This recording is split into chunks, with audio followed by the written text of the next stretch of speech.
نحمده ونصلي ونسلم على سيدنا مولانا رسوله النبي الأمين المكين الحنين الكريم الرؤوف الرحيم أما بعد فأعوذ بالله من الشيطان الرجيم بسم الله الرحمن الرحيم إنه لا يحب المستكبرين صدق الله مولانا العظيم اللهم صل على سيدنا ومولانا محمد وعلى آل سيدنا ومولانا محمد وبارك وسلم وصلوا عليه۔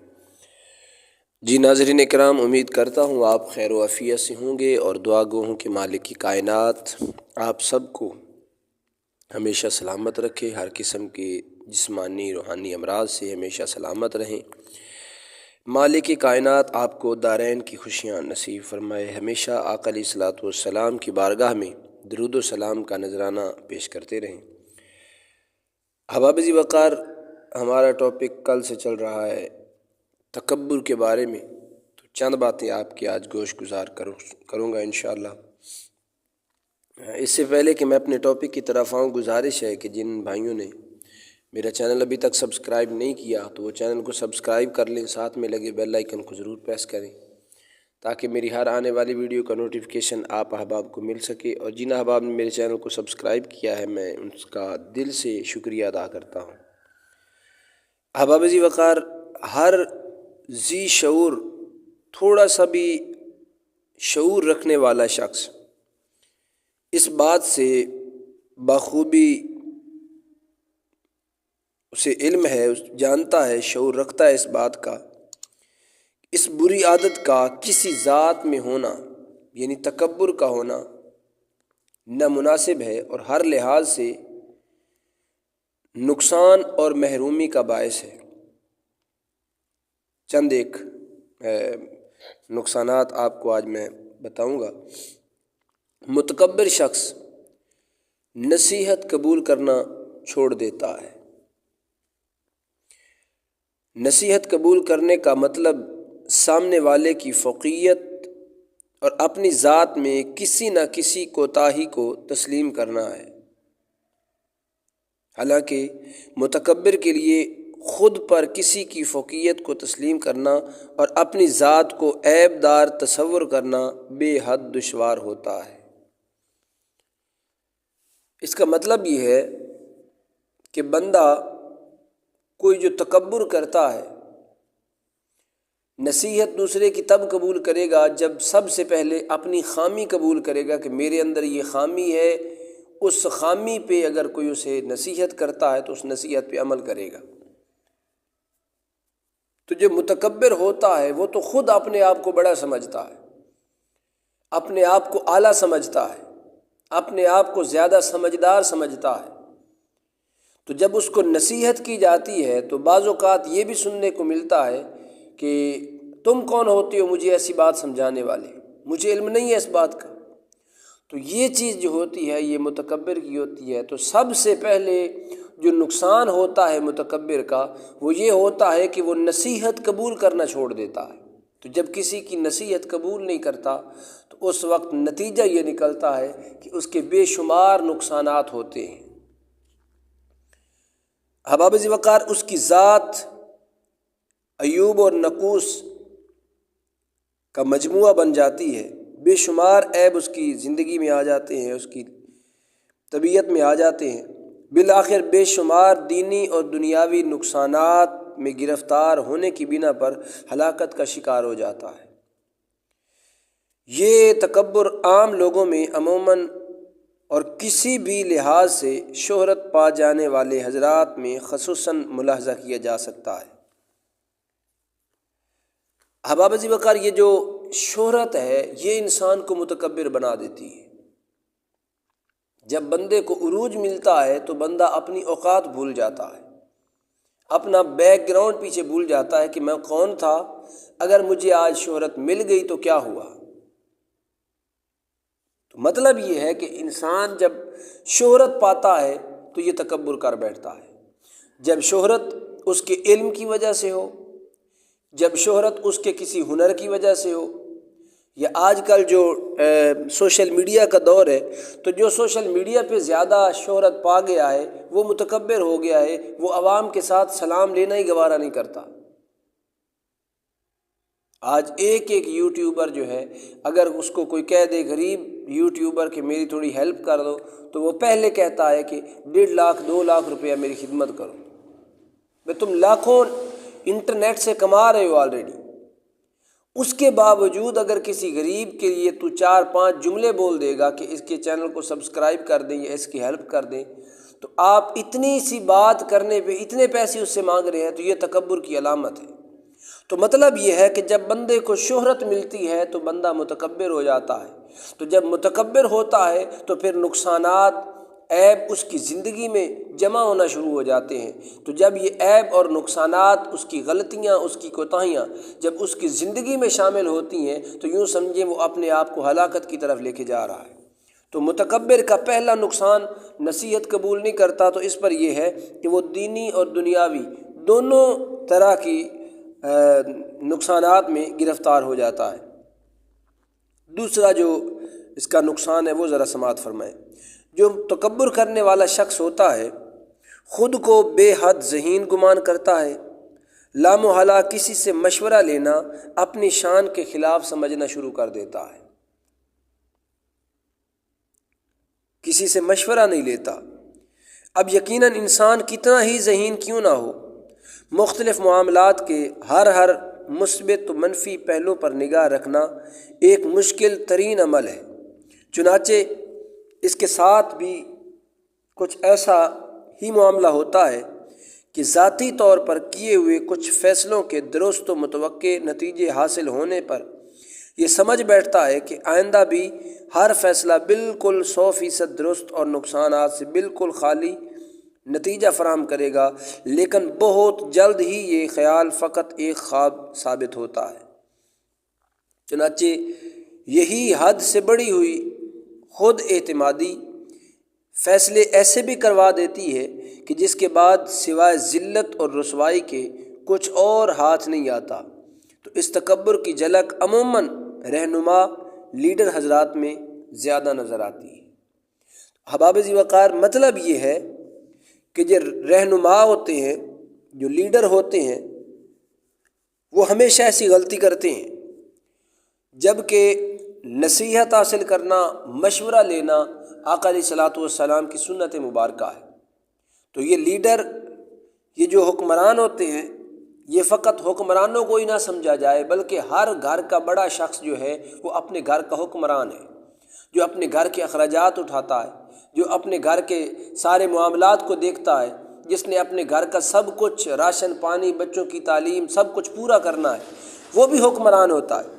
اب اس حکمران کا بھی یہ ہونا چاہیے کہ وہ اپنے گھر والوں سے مشورہ کرے، ہر کام میں بچوں سے مشورہ کرے، جب بھی کوئی کام کرنے لگے تو مشورہ کرے۔ اگر یہ اپنے آپ کو یہ سمجھے گا کہ یہ تو سارے میرے ماتحت ہیں اور میری اولاد ہے، میرے چھوٹے ہیں، میری بیوی ہے، تو مطلب یہ ہے کہ میں ان سے زیادہ ذہین فتین ہوں، تو جب یہ کرے گا تو یوں سمجھے وہ تکبر کر رہا ہے۔ تو جب یہ تکبر کرے گا تو اس صورت میں کبھی اس کا فیصلہ درست ہوگا اور کبھی فیصلہ اتنا غلط ہوگا کہ اس کا اتنا نقصان ہوگا کہ وہ اپنے پچھلا فائدہ جو ہے وہ بھی نقصان کو پورا نہیں کر سکے گا، اس سے گھر ہلاکت کی طرف جاتا ہے۔ مطلب یہ ہے کہ ہمیشہ دوسروں کا مشورہ لینا یہ ایک اچھا عمل ہے، اور تکبر کرنے والا یہ مشورہ کرنا گوارا نہیں کرتا۔ آقا علیہ الصلوۃ والسلام خود مشورہ لیا کرتے تھے۔ ایک مرتبہ یہودیوں کی طرف سے میسیج آیا، تو میسیج یہ آیا کہ آقا یا رسول اللہ صلی اللہ علیہ وآلہ وسلم، ہم آپ کی دعوت کرتے ہیں، آپ ہمارے پاس آئیں۔ تو آقا علیہ الصلوۃ والسلام نے صحابہ کرام سے مشورہ لیا۔ حضرت ابوبکر صدیق رضی اللہ تعالیٰ عنہ، آپ نے مشورہ دیا، آقا یا رسول اللہ صلی اللہ علیہ وآلہ وسلم، آپ کو وہاں جانا چاہیے، کیونکہ ہو سکتا ہے کہ آپ جب اسلام کی دعوت دیں تو ہو سکتا ہے وہ دائرہ اسلام میں داخل ہو آئیں، وہ آپ پر ایمان لے آئیں۔ تو آقا علیہ الصلوۃ والسلام نے دیگر صحابہ کرام سے بھی مشورہ لیا، تو حضرت عمر فاروق نے عرض کیا، آقا یا رسول اللہ آپ وہاں پہ نہ جائیں، ہو سکتا ہے کوئی بدبخت آپ کو کوئی ایسا لفظ بول دے کہ جس سے میری تلوار باہر نکل آئے۔ تو مطلب یہ ہوا کہ آقا علیہ الصلوۃ والسلام صحابہ کرام سے مشورہ لیتے تھے، جبکہ میرے آقا جانتے تھے کہ اس کا رزلٹ کیا ملے گا۔ آقا علیہ الصلوۃ والسلام کی ذات جانتی تھی کہ نبی پاک کے پاس علم ہوتا ہے وہ صحابہ کرام کے پاس کہاں۔ صحابہ کرام تو خیرات لینے والے، مگر اتنا علم ہونے کے باوجود، سب کچھ جاننے کے باوجود میرے آقا نے مشورہ کیا اور ایک میسج دیا کہ ہمیشہ مشورہ لینے والا بندہ ہی کامیاب ہوتا ہے۔ تو اپنے گھر میں آپ رہتے ہیں تو اپنے بچوں کے ساتھ، اپنی بیوی کے ساتھ، اپنے والدین کے ساتھ، اپنے بہن بھائیوں کے ساتھ ہر معاملے میں مشورہ ضرور کریں۔ کسی نہ کسی کا مشورہ ایسا بھی ہوگا جو آپ کی زندگی کو بدل کے رکھ دے گا۔ اسی طرح آپ کے علاقے میں اگر کوئی بڑا شخص ہے، ذہین فتین آدمی ہے، بزرگ آدمی ہے، جس کی عمر کا تقاضا، عمر کا ایکسپیرینس زیادہ ہے، تو ایماندار بھی ہے، اخلاق بھی اس کا اچھا ہے، اس کے پاس جائیں، اس سے مشورہ لیں۔ تو یہ بزرگوں کے مشورے جو ہوتے ہیں یہ بندے کو کامیاب کرواتے ہیں۔ تو مطلب یہ تھا کہ تکبر کرنے والا مشورہ نہیں کرتا، جس کی بنا پہ بے شمار نقصانات اٹھاتا ہے، لہٰذا ہمیشہ دوسروں کے ساتھ مشورہ کرنے سے بندے کے اندر سے تکبر ختم ہوتا ہے۔ جی، حسد کی جو تیسری علامت ہے وہ یہ ہے کہ ایسا شخص اپنی رائے کو آخری، حتمی اور ہر لحاظ سے کامل و اکمل تصور کرتا ہے، جبکہ دوسرے کی بہترین سے بہترین رائے میں بھی نقوص اور عیوب کا مجموعہ اسے نظر آتی ہے۔ چنانچہ اگر کوئی اس کی پیش کردہ رائے کو رد کر دے تو اسے اپنے لیے بہت بڑی ذلت اور رسوائی تصور کر کے انتقامی کارروائیوں پر اتر آتا ہے۔ اس کا نقصان یہ سامنے آتا ہے کہ لوگ اس کی یہ عادت جان لینے کے بعد اس کی رائے کی کمزوری ظاہر کرنا چھوڑ دیتے ہیں اور ہاں میں ہاں ملائی جاتی ہے۔ یوں ایسا شخص دل ہی دل میں بہت خوش ہو رہا ہوتا ہے، ہر وقت وہ خوش رہتا ہے کہ میری بات کو کبھی کسی نے رد نہیں کیا، لیکن لوگوں کی نگاہوں میں اس کی وہ عزت و اہمیت قائم نہیں رہ پاتی جو ایک صاحب رائے رکھنے والے کی ہونی چاہیے تھی۔ یہی وجہ ہے کہ اس کی غیر موجودگی میں لوگوں کی زبانوں پر مثبت نہیں بلکہ منفی جذبات پر مشتمل الفاظ ہی ان کے لیے نکلتے ہیں۔ تو ناظرین کرام، ہمیشہ کوشش کریں کہ آپ کو کوئی رائے دیتا ہے تو اس کو ایکسیپٹ کر لیں۔ اگر آپ کی سمجھ میں وہ رائے نہیں آ رہی تو پھر سامنے کسی کے نہ ٹوکیں اور اس کو اپنی ذلت اور رسوائی کبھی نہ سمجھیں۔ میں نے آپ کو پہلے عرض کیا ہے کہ آقا علیہ الصلوۃ والسلام خود رائے لیا کرتے تھے، مشورہ لیا کرتے تھے اور صحابہ کرام دیا کرتے تھے۔ اب دیکھیں، ایک صحابی کہہ رہے ہیں، حضرت ابو بکر صدیق رضی اللہ تعالیٰ عنہ، آقا آپ کو جانا چاہیے۔ سیدنا فاروق اعظم کہہ رہے ہیں، آقا آپ کو نہیں جانا چاہیے۔ اب دونوں کی رائے بظاہر ایک دوسرے سے مختلف ہے، مگر میرے آقا علیہ الصلوۃ والسلام نے سیدنا صدیق اکبر رضی اللہ تعالیٰ عنہ آپ کی رائے کو ایکسیپٹ کیا، اور یہ بھی نہیں کہا کہ عمر آپ نے غلط کہا ہے، نہیں کہا، بلکہ محبت سے انہیں بھی سمجھایا کہ ہمیں وہاں پہ جانا چاہیے، ہو سکتا ہے کوئی دائرہ اسلام میں داخل ہو جائے۔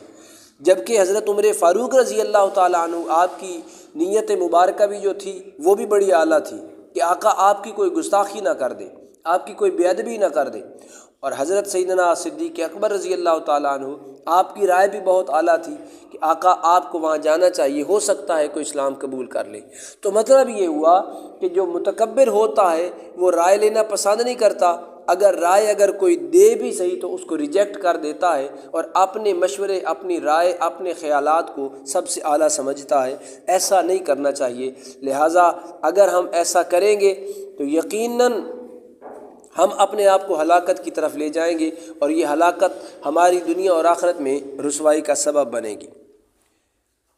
آگے ہے جی چوتھی علامت۔ اس کا ایک نقصان اور علامت یہ بھی ہے کہ لوگوں کی بار بار دل آزاری کی صورت بھی نکلتا ہے۔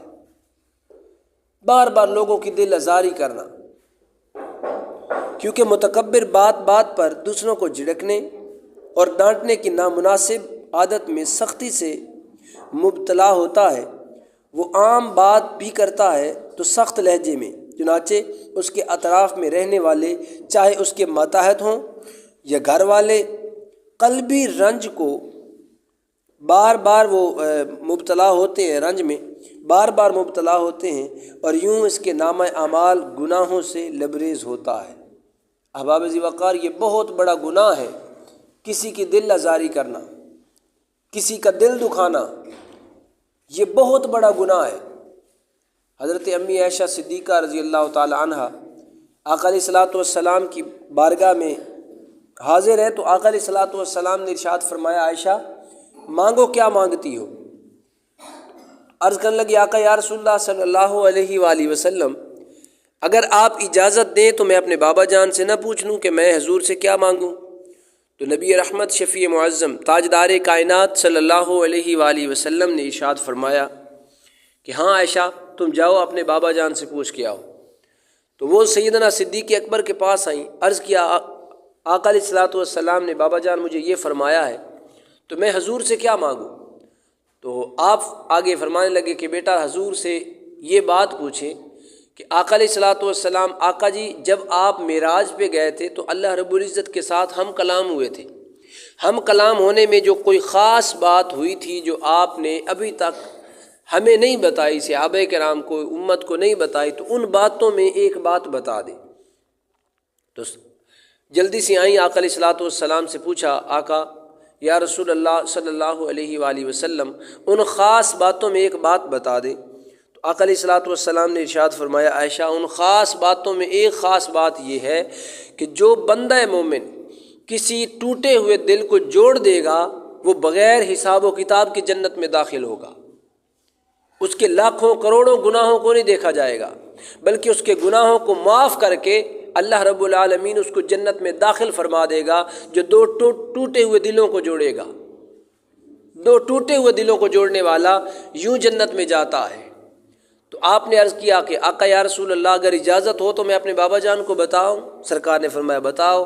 تو وہ دوڑتی ہوئی چلتی ہوئی سیدنا صدیق اکبر رضی اللہ تعالیٰ عنہ آپ کے پاس آئیں اور عرض کیا، بابا جان آقا علیہ الصلوۃ والسلام نے فرمایا ہے کہ جو ٹوٹے ہوئے دو دلوں کو جوڑے گا بغیر حساب و کتاب کی جنت میں داخل ہوگا۔ سیدنا صدیق اکبر رضی اللہ تعالیٰ عنہ، وہ بھی صدیق تھے، سرکار کی صحبت میں بیٹھنے والے، سیدنا صدیق اکبر رونے لگ گئے۔ عرض کیا، بابا جان امت کی بخشش ہو رہی ہے، حضور اس بات پہ خوش ہیں، آپ کیوں ناراض ہیں، کیوں پریشان ہیں، کیوں آپ رو رہے ہیں؟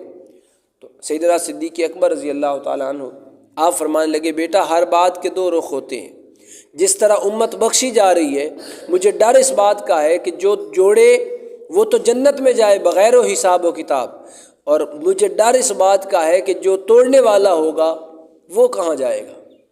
جو کسی مسلمان کا دل کو توڑے گا، دل آزاری کرے گا، کسی کا دل دکھائے گا، تو یہ تکبر کرنے والا بار بار لوگوں کا دل دکھاتا ہے، بار بار سخت لہجے سے بات کرتا ہے جس سے دل کو اذیت پہنچتی ہے۔ احباب ذی وقار اور بزرگوں کا فرمان یہ ہے کہ انسان کی سب سے بڑی تکلیف دل کی تکلیف ہوتی ہے۔ تو انسان کے دل کی تکلیف تب ہوتی ہے جب اس کو کوئی اہمیت نہیں دیتا، جب اس کو بار بار کوئی ڈانٹتا ہے، کوئی سختی کرتا ہے بار بار۔ تو مطلب یہ ہے کہ جو متکبر شخص ہے، تکبر کرنے والا ہے، وہ بار بار لوگوں کو ٹوکتا ہے، ڈانٹتا ہے، ان پہ سخت لہجے سخت رویے سے پیش آتا ہے۔ نتیجہ یہ ہوتا ہے کہ ان لوگوں کا دل آزاری ہوتی ہے، ان لوگوں کا دل ٹوٹتا ہے۔ تو دل توڑنے والا جو ہے نا، یہ بہت بڑا مجرم ہوتا ہے۔ حضرت معروف کرخی رحمۃ اللہ تعالیٰ علیہ بہت بڑے اللہ کے ولی گزرے ہیں۔ آپ 30 سال سے رو رہے تھے، تو کسی نے پوچھا، حضور آپ رو کیوں رہے ہیں، رونے کی وجہ؟ تو فرماتے 30 سال پہلے مجھ سے ایک گناہ ہوا تھا، فرماتے کہ 30 سال پہلے گناہ ہوا تھا، اس کی معافی مانگ رہا ہوں، نہ جانے اللہ رب العزت نے معاف کیا یا نہیں کیا۔ تو پوچھا گیا کہ حضور آپ سے وہ کون سا گناہ ہوا تھا؟ آپ فرمانے لگے کہ شہر بغداد میں آگ لگ گئی، سب کی دکانیں جل گئیں، وہاں میری دکان بھی تھی تو میری دکان بچ گئی۔ تو مجھے کسی نے آ کے خبر دی کہ حضور سب کی دکانیں جل گئی ہیں، آپ کی دکان بچ گئی ہے، تو بے ساختہ میری زبان سے الحمدللہ نکل گیا، یا اللہ تیرا شکر ہے میری دکان بچ گئی ہے۔ تو غیب سے آواز آئی، معروف کرخی دوسروں کی فکر نہیں ہے بلکہ تمہیں اپنی دکان بچنے کی خوشی ہے، دوسروں کی فکر کیوں نہیں کی؟ اس دن سے آج تک میں اللہ رب العزت کی بارگاہ میں معافی مانگ رہا ہوں کہ یہ مجھ سے گناہ ہوا ہے۔ تو مطلب یہ ہوا کہ جب دوسروں کو اہمیت دینا چھوڑ دیں گے، دوسروں کی رسپیکٹ کرنا چھوڑ دیں گے، دوسروں کی دل آزاری کرنا شروع کر دیں گے، تو یوں اللہ رب العزت کی ذات ناراض ہوگی۔ اس لیے متکبر اپنی آخرت کا بھی نقصان کرتا ہے، دنیا میں بھی اپنا نقصان کرتا ہے، دنیا میں بھی۔ وجہ یہ ہوتی ہے کہ وہ لوگوں کی دل آزاری کرتا ہے، دل آزاری کرنے والے سے کبھی اللہ رب العزت کی ذات خوش نہیں ہوتی، اور جو متکبر ہوتا ہے وہ ہمیشہ دل آزاری کرتا ہے۔ متکبر کی علامت یہ ہے کہ دوسروں کی دل آزاری کرتا ہے۔ تو لہٰذا گزارش ہے کہ اس برے فعل سے جتنا زیادہ ہو سکے بچے۔ آگے ہے جی، جو آپ کو میں نے بری عادات کچھ بیان کی ہے، ان کے بارے میں ہے کہ ذکر کردہ بری عادتوں کے باعث متکبر لوگوں کے دلوں سے اپنی محبت نکلوا بیٹھتا ہے۔ لوگ اس کی شکل دیکھتے ہی اپنے دلوں میں ناگواری محسوس کرتے ہیں۔ اب یہ الگ معاملہ ہے کہ مختلف مصلحتوں کی بنا پہ وہ چہرے سے اس کا اظہار نہیں ہونے دیتے۔ اس کا مزید نقصان یہ ظاہر ہوتا ہے کہ اگر کبھی اس پر برا وقت پڑ جائے تو اس کی مدد کے لیے نہ کوئی تیار ہوتا ہے، بلکہ اگر معلوم ہو جائے کہ فلاں چیز یا فلاں فیصلے سے اسے نقصان پہنچ سکتا ہے تو اس سے محفوظ رکھنے کے لیے مشورہ بھی نہیں دیا جاتا تاکہ اس کی بیچارگی سے حظ نفس حاصل کیا جائے۔ گویا تکبر انسان کو دوسروں کی جانب سے اظہار ہمدردی سے محروم کر دیتا ہے۔ عزیزان گرامی قدر، کتنا بڑا نقصان ہے کہ لوگ اسے مشورہ دینا بھی پسند نہیں کرتے۔ لوگوں کو نظر آ رہا ہوتا ہے کہ اس میں نقصان ہوگا اس کا، لیکن چونکہ اس کی عادت تھی کہ وہ بار بار ٹوک دیتا تھا، بات بات ڈانٹتا تھا، دل آزاری کرتا تھا، تو لوگ اس کو اچھا مشورہ دینا بھی گوارا نہیں کرتے۔ تو جب تکبر مکمل طور پر قلب انسان کو اپنی گرفت میں لے لیتا ہے تو احتیاط پسندی بالکل ختم ہو جاتی ہے، یعنی متکبر انسان ہر ایک کو حقارت کی نگاہ سے دیکھنا شروع کر دیتا ہے۔ لامحالہ قیمتی اور بوقت ضرورت انتہائی کام آنے والے مخلص دوست بھی اس لپیٹ میں شامل ہو جاتے ہیں۔ جب ہر طرح وفاداری کا ثبوت دینے والا اپنے ساتھ یہ نامناسب رویہ دیکھتا ہے تو اس کا دل بھی ٹوٹ جاتا ہے۔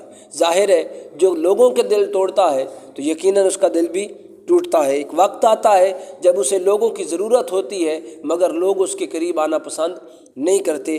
ایک وقت ہوتا ہے جب اس کو مشورے کی ضرورت ہوتی ہے مگر یہ مشورہ دینا بھی لوگ اس کو پسند نہیں کرتے۔ یوں اپنے آپ کو تنہا بنا لیتا ہے اور آخر کار وہ دور ہونے ہی میں عافیت محسوس کرتا ہے، اور یوں متکبر ان پیش قیمت دوستوں کی قیمتی آراء اور صحبت سے محروم ہو کر خوشامدی اور مطلبی اور فقط اپنے ذاتی مفادات سے محبت رکھنے والوں کے گھیرے میں آ کر سب کچھ اپنا برباد کر بیٹھتا ہے۔ احباب ذی وقار، یہ اتنا بڑا نقصان ہے تکبر، لہٰذا اس تکبر سے جتنا زیادہ ہو سکے بچے۔ تکبر کا ایک نقصان یہ بھی ہے کہ زبان سے کلمات کفریہ جاری ہونے کی صورت میں اپنا ایمان برباد کر بیٹھتا ہے، یہ کفریہ کلمات بول بیٹھتا ہے۔ اس کی کئی وجوہات ہو سکتی ہیں، ان میں سے ایک بہت بڑی وجہ وصف تکبر کی بنا پر کسی کی جانب سے ناصحانہ کلمات کو سخت ناپسند کرنا بھی ہے۔ چنانچہ بسا اوقات کسی کی جانب سے قرآن و حدیث کی تعلیمات سے مزین بات کو صرف اس وجہ سے سختی سے رد کرتا ہے بلکہ معاذ اللہ غلط بھی ثابت کر دیا جاتا ہے، جس کا تسلیم کرنا متکبر کی رائے یا عمل کو غلط ثابت کرتا اور اس کے متابعین اور متحدین کے سامنے بظاہر اس کی ذلت اور رسوائی کا سبب بننا ہوتا ہے۔ تو مطلب یہ ہے کہ وہ اپنے تکبر میں آ کر قرآن اور حدیث کی بات کو بھی رد کر دیتا ہے۔ تو جب یہ قرآن اور حدیث کی بات کو رد کرتا ہے تو تب یہ کفر کی طرف چلا جاتا ہے۔ ناظرین کرام، اتنا بڑا گناہ تکبر جسے ہم گناہ ہی نہیں سمجھتے، تو مطلب یہ ہے کہ یہ انسان کے ایمان کو برباد کر سکتا ہے۔ یہ تکبر آپ کی نمازوں کو برباد کر سکتا ہے۔ یہ تکبر حضرت موسیٰ علیہ الصلاۃ والسلام اللہ رب العزت کی بارگاہ میں ہم کلام ہونے کے لیے جا رہے تھے تو دو شخص ملے۔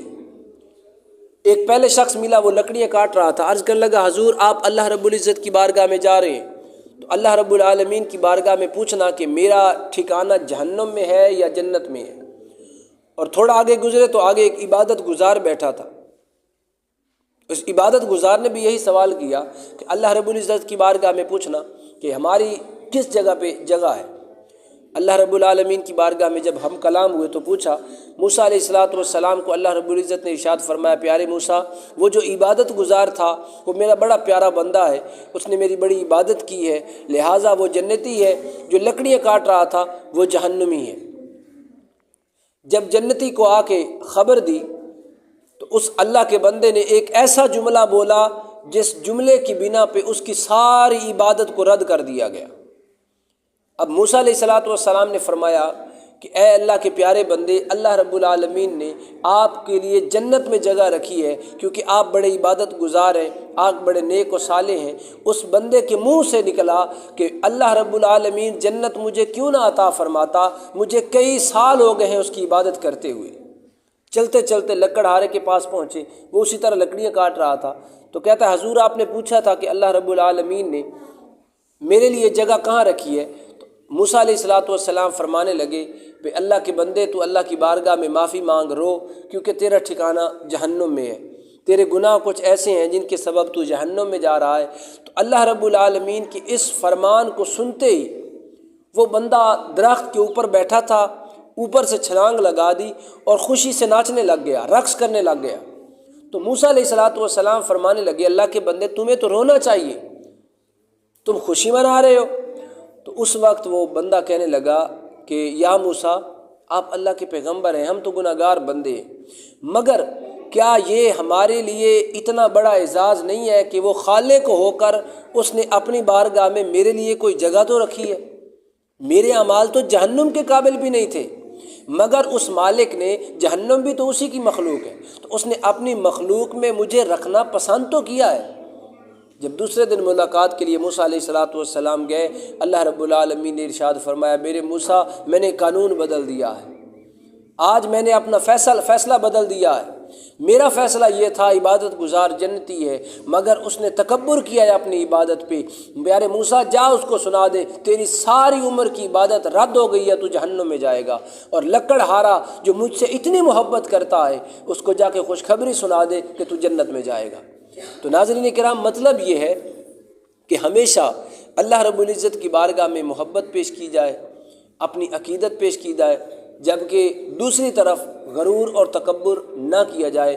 غرور اور تکبر انسان کو ختم کر دیتا ہے، انسان کی عبادت کو ضائع کر دیتا ہے، انسان کے ایمان کو ضائع کر دیتا ہے۔ لہٰذا جس قدر ہو سکے اس تکبر کی مار سے بچیں۔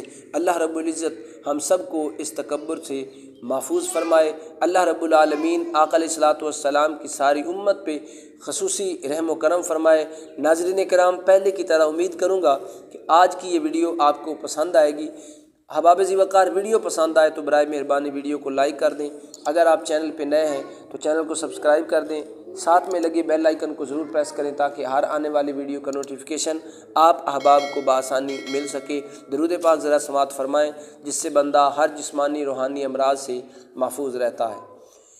بسم اللہ الرحمن الرحیم، اللہم صلی وسلم علی سیدنا و مولانا محمد وعلی آل سیدنا و مولانا محمد بعدد کل شیء معلوم لک۔ جی ناظرین کرام، اس درود پاک کو آپ نے 313 بار پڑھنا ہے۔ دعا ہے کہ مالک کائنات ہم سب کو اس تکبر جیسی لعنت سے محفوظ فرمائے اور آقا علیہ السلام کی ساری امت کو دینی اور دنیاوی خوشیاں نصیب فرمائے۔ آمین۔ السلام علیکم ورحمۃ اللہ تعالی وبرکاتہ۔